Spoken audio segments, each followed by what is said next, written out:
Hello and welcome to the Wrexham AFC post-match live stream. I've got Rich here with me to talk about the game that's just happened. Obviously Wrexham beat Maidstone United 1-0. It's been a close game, a hard-fought win, but 3 points nonetheless, very well earned for the Reds. So now Rich, how would you rate Wrexham's performance today? I would say it was an okay performance. I think it's been a hard job today getting past Mason. They've obviously come here and set up for a draw. Would have been happy with the draw, and I think it's been a battle trying to get past them. They've obviously worked hard. They've not had much goal action. We can talk about obviously the first half, a few good chances, especially Sean Pearce in the first half, a header, a great save by the keeper. And then I think it dropped off after 28, so it was quite a quiet end to the second half. I think it ended with Maidstone having the upper hand on the last minute, and then same in the second half. It was a hard fought battle, and obviously getting the goal, which came from the free kick, which may be fortunate, maybe not. But, yeah, you'll take it every day of the week, and we've got the goal we needed to get us the 3 points, which to keep the pressure on the rest of the competition. Yeah, spot on. So to give you a quick run through the game as it happened, Wrexham were, I think as you alluded to, were very much on top for the first 15, 20, 25 minutes or so. Wrexham were much the better side, created several good chances. Paul Rutherford came incredibly close. He was less than 6 yards out, square with the goal. Goalkeeper made himself big and blocked the shot, and the rebound was deflected in the end. So that was a good chance. Scott Quigley had a fantastic header punched away, and another header hit the bar and went over. So Wrexham in the first half had 3 definite opportunities to get close and score that opening goal, but after that it kind of petered away a little bit and the game sort of slowed down from Wrexham's point of view. And then in the second half, Maidstone United came back and were probably level pegging with Wrexham in terms of actual ability and control in the game. And then, as you said, a bizarre free kick foul, not even sure what it was. Scott Quigley picked up the ball right, just from my point of view, looked just inside the area. I'd have to look again at the footage.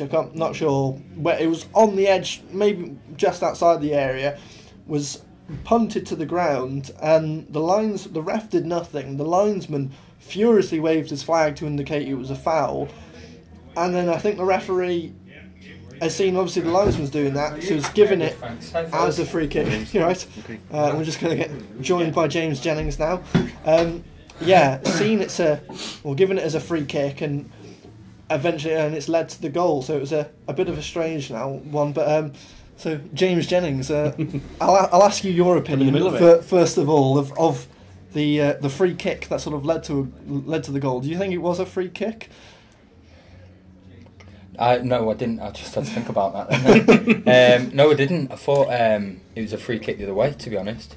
But Quiggs played for it, and probably the only thing that the referee gave us most of the game. Yeah. So it weren't a bad position for Kells to take the free kick, and we felt like they were quite vulnerable on set pieces today, even though they're quite a big team.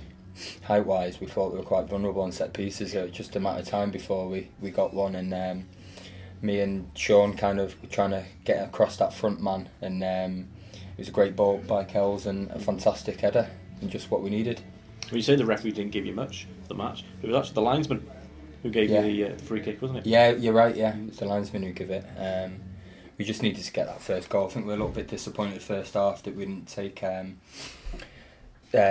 over. Really, there was a few chances that we created. We came in at half time. We thought we should be in a far better position, but we just had to grind it out, and we got our rewards in the end.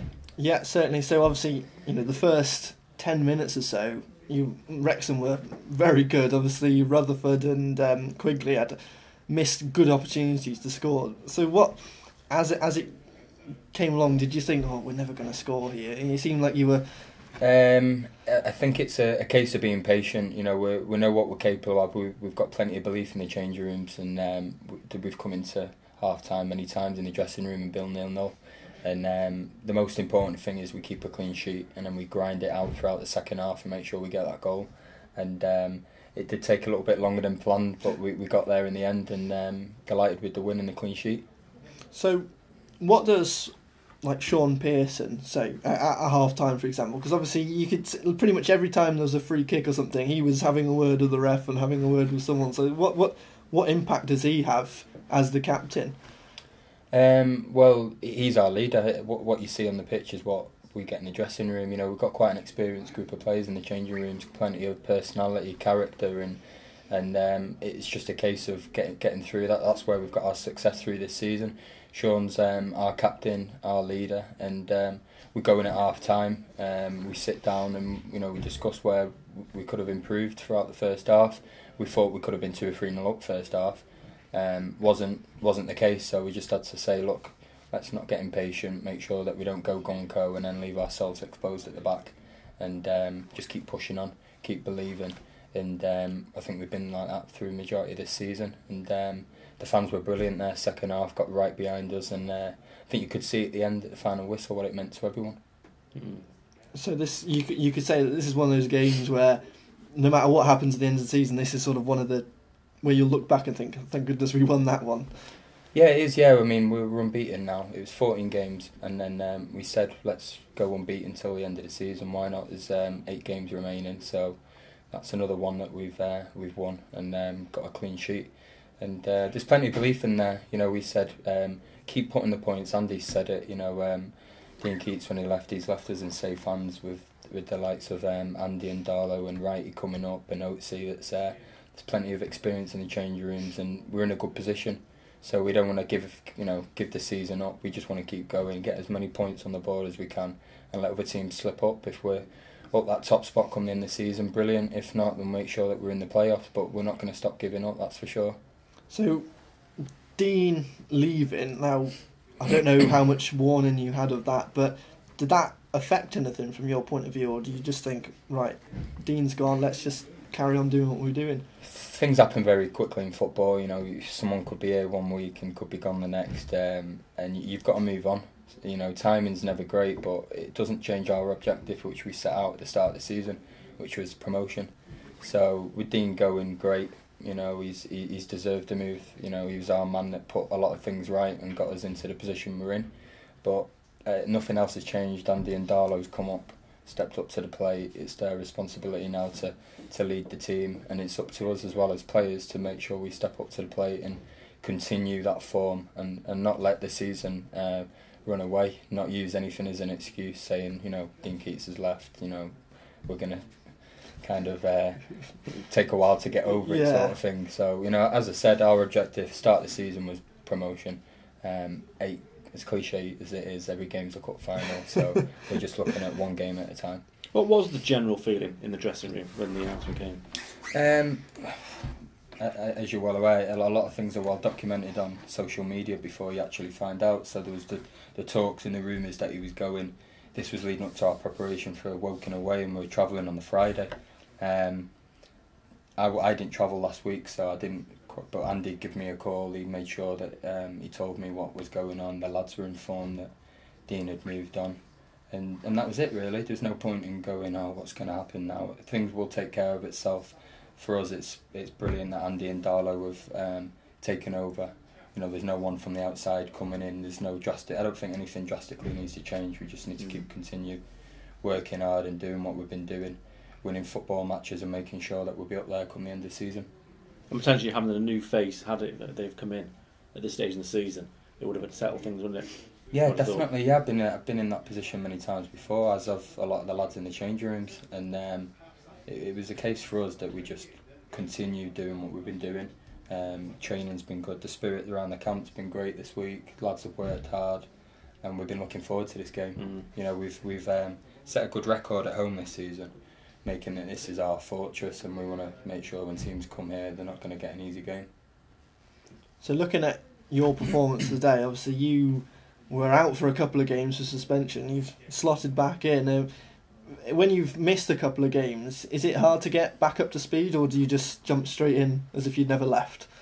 You've got to have that mentality. Yeah, you can't be saying, I ended up, I think it was 4 weeks, I've not played a game for now, but training's been really intense. I've had to make sure that I've kept my fitness levels up, and the training's very intense here at the football club, and we've got high standards, so we've kind of maintained that every single week, which has been good for when I've been out. Been a bit frustrated being out for a few weeks, but yeah, you've got to go back and hit the ground running, and the most important thing, getting 3 points, and then your performance, you make sure you put everything in that you can.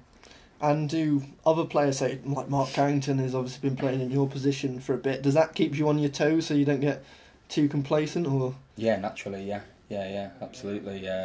There's great ability in the changing rooms, the lads who are playing, the lads who aren't, and we're all pushing each other to do better. So and everyone's playing a big part in this season. Everyone's played their part, whether it's less minutes than others. They've all contributed, and it pushes everyone, making sure that we're at it at the levels that we need to be. Okay, I think we'll leave it there then. Thank you everyone for watching, and we'll see you next game.